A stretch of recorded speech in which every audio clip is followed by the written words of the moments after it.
여러분은 깜둥이가 아닙니다. 여러분은 노예가 아닙니다. 여러분은 하나님의 자녀입니다.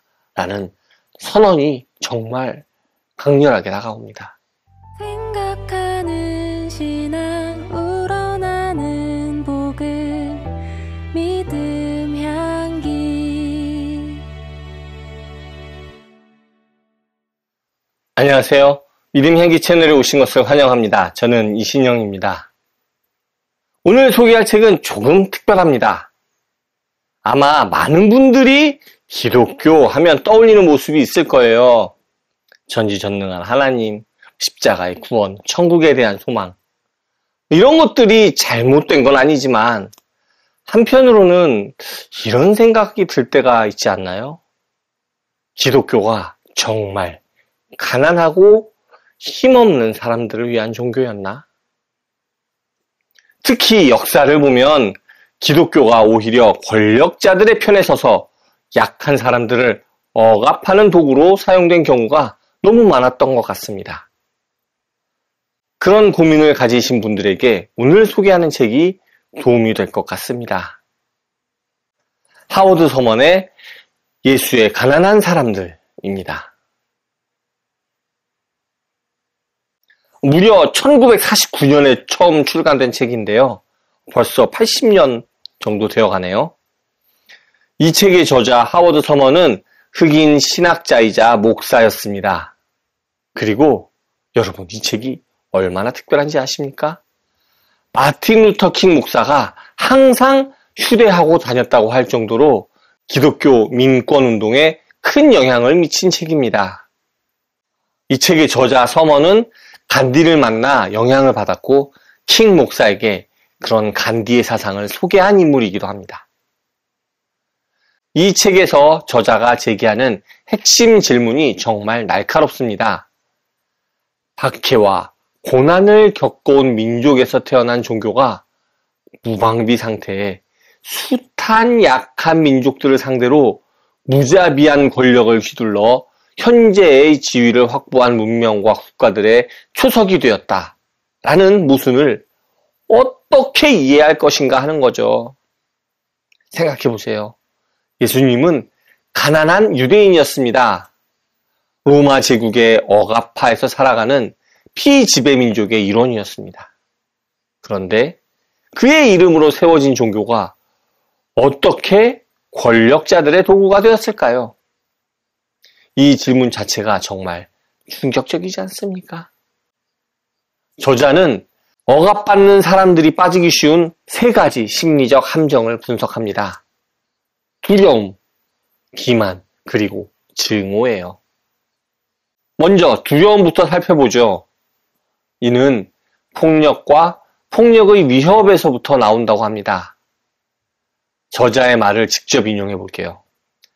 무한에 가까운 권력을 배후로 이루어지는 폭력의 위험은 약자를 통제하는 무기가 된다. 정말 날카로운 지적이죠.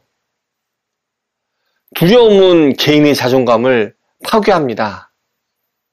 자신은 중요한 존재가 아니고 자신을 지켜줄 어떤 대비책도 없다는 사실이 마음에 새겨지는 것만큼 치명적인 일은 거의 없다라고 저자는 말하죠.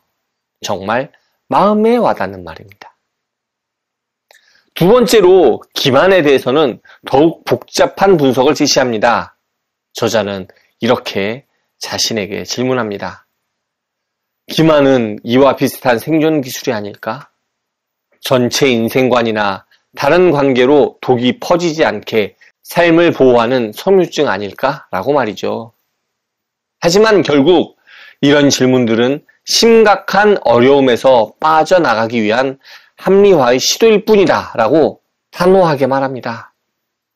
타협이 습관이 되면 자유를 침해당해도 그냥 적당히 타협하고 무시해버리게 된다는 것이죠. 이거 정말 무섭지 않습니까? 세 번째, 증오에 대해서는 이렇게 말합니다. 증오는 강자가 약자에게 가하는 압박에 관해 아무것도 모른다. 무엇보다 기억해야 할 것은 증오는 미워하는 사람의 삶에서 창의적 생각의 셈이 마르게 한다는 점이다.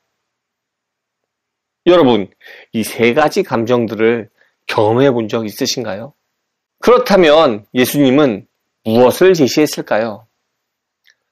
저자는 바로 진실과 사랑을 제시했다고 답합니다.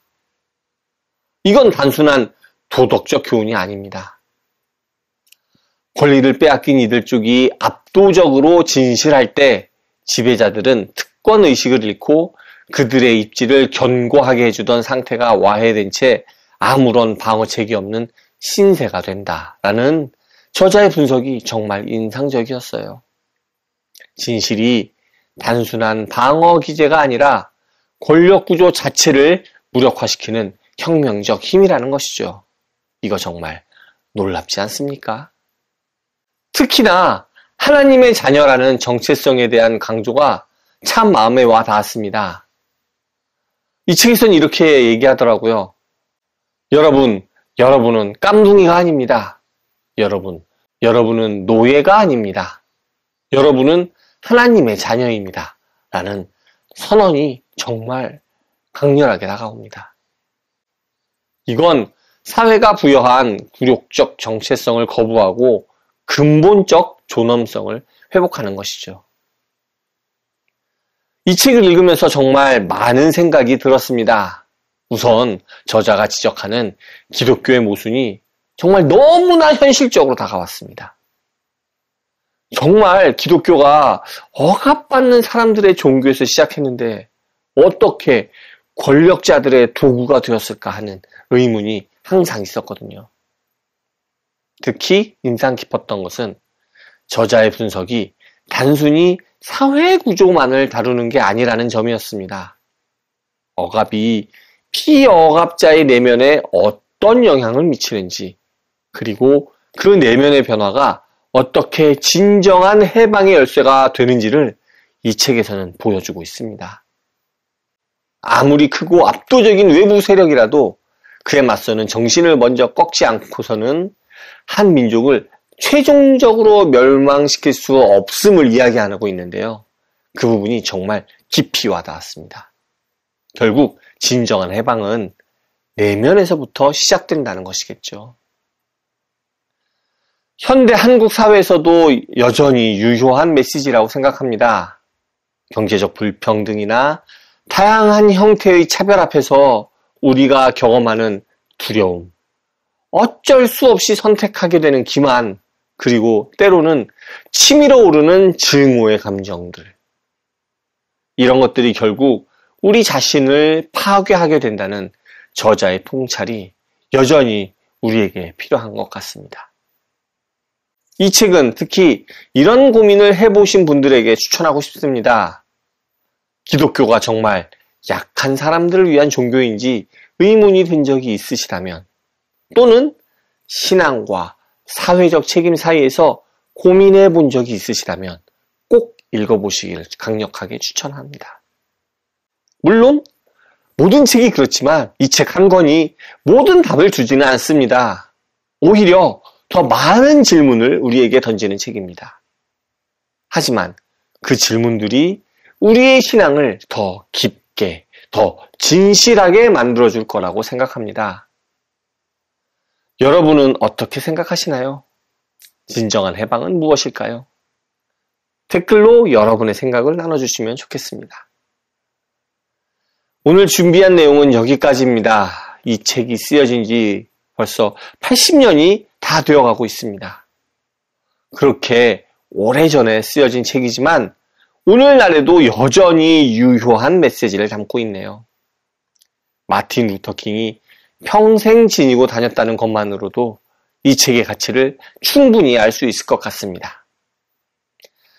감사합니다. 다음에 또 오세요.